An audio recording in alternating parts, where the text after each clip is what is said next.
మనసు నిండా మమకారంతో ఈ కార్యక్రమానికి ఇక్కడికి వచ్చి చిక్కటి చిరునవ్వుల మధ్య ఇంతటి ఆప్యాయతలు, ఇంతటి ప్రేమానురాగాలు చూపిస్తా ఉన్న ప్రతి అక్కకు, ప్రతి చెల్లెమ్మకు, ప్రతి అవ్వకు, ప్రతి తాతకు, ప్రతి సోదరుడికి, ప్రతి స్నేహితుడికి, మీ అందరికీ కూడా ముందుగా హృదయపూర్వకంగా రెండు చేతులు జోడించి పేరు పేరున ఒకవైపున కృతజ్ఞతలు తెలుపుకుంటూ మరోవైపున అభినందనలు కూడా తెలియజేస్తా ఉన్నాను.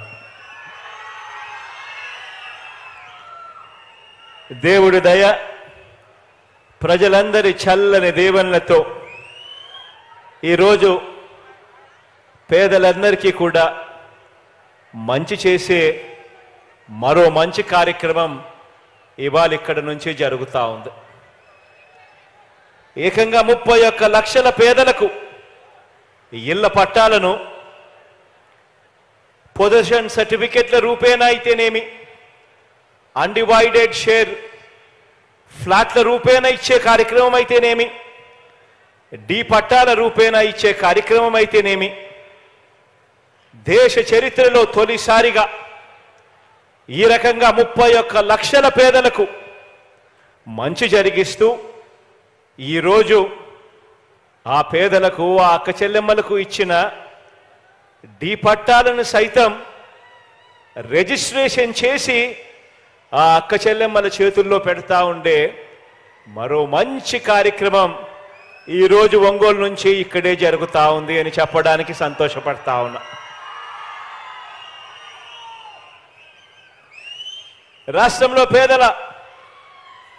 రాష్ట్రంలో పేదలందరికీ ఇళ్ల స్థలాలు ఇచ్చే విషయం కానివ్వండి, వారికి శాశ్వతంగా మేలు చేసే అడుగులు వేసే విషయంలో కానివ్వండి, ఇళ్ల నిర్మాణం విషయంలో కానివ్వండి, గత ప్రభుత్వానికి మనందరి ప్రభుత్వానికి మధ్య తేడా ఎంతుందో ఒకసారి గమనించమని చెప్పి మీ అందరితోనూ కూడా కోరుకుంటూ మీ అందరి సమక్షంలో కొన్ని విషయాలు మీ అందరి ముందు ఉంచదలుచుకున్నాను. ఈరోజు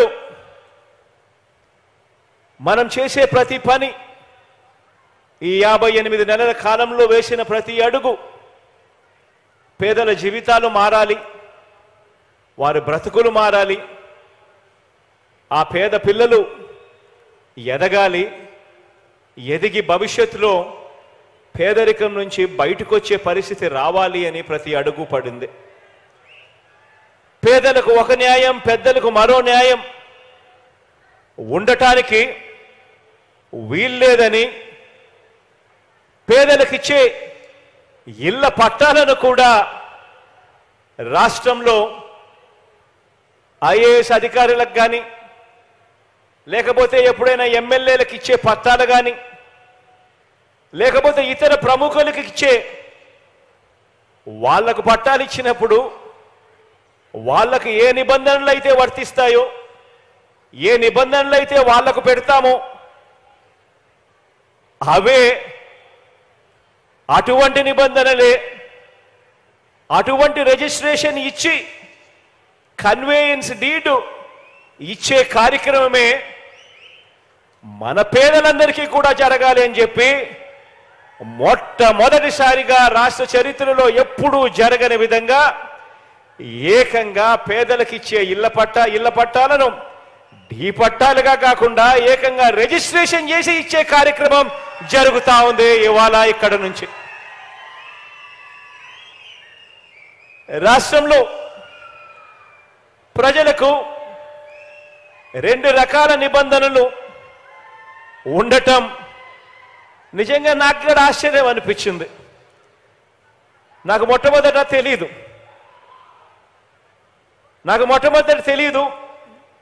తెలుసుకున్నప్పుడు నాకే ఆశ్చర్యం అనిపించింది. ఏ రాష్ట్రానికైనా కూడా ఈ రకంగా రెండు రకాల నిబంధనలు ఉండడం, పేదలకు ఒక రకమైన నిబంధనలు, పెద్దలకు ఇంకొక రకమైన నిబంధనలు ఉండడం ఏ రాష్ట్రానికైనా కూడా మంచిది కాదు. 77 ఏళ్ల స్వాతంత్రం తర్వాత కూడా మన రాష్ట్రంలో ఈ రకంగా రెండు రకాల విధానాలు ఉండటం మీద తిరుగుబాటు చేస్తూ మనందరి ప్రభుత్వం పరిపాలనా సంస్కరణలను తీసుకువచ్చింది. ఒక్క ఇళ్ల పట్టాల విషయం ఒకటే కాదు, ఈ 58 నెలల మన ప్రయాణంలో ప్రతి అడుగు కూడా ఒక విప్లవాత్మక సంస్కరణను తీసుకొచ్చే దిశగా అడుగులు పడ్డాయి అని చెప్పడానికి మీ బిడ్డగా సంతోషపడతా ఉన్నాను అని చెప్పి సందర్భంగా తెలియజేయడానికి గర్వపడతా ఉన్నా. గ్రామానికి గ్రామ ప్రజలకు పట్టణ ప్రజలకు అందించే పౌర సేవల విషయంలో అయితేనేమి, ఇంటింటికి తలుపు తట్టి అందించే సేవల విషయంలో అయితేనేమి, అన్నింటిలోనూ కూడా విప్లవాత్మక మార్పులు తీసుకువచ్చి మనందరి ప్రభుత్వం అడుగులు ముందుకు వేసింది అని చెప్తా ఉన్నాను. ఈ విప్లవాలకు మూలం పేదలకు న్యాయం, పెద్దవారికి ఒక న్యాయం అన్న విధానాన్ని ప్రతి అడుగులోనూ కూడా మార్చేసేయాలి అని తాపత్రయంతో పడిన అడుగులు. పేద పిల్లలకు గవర్నమెంట్ బడి,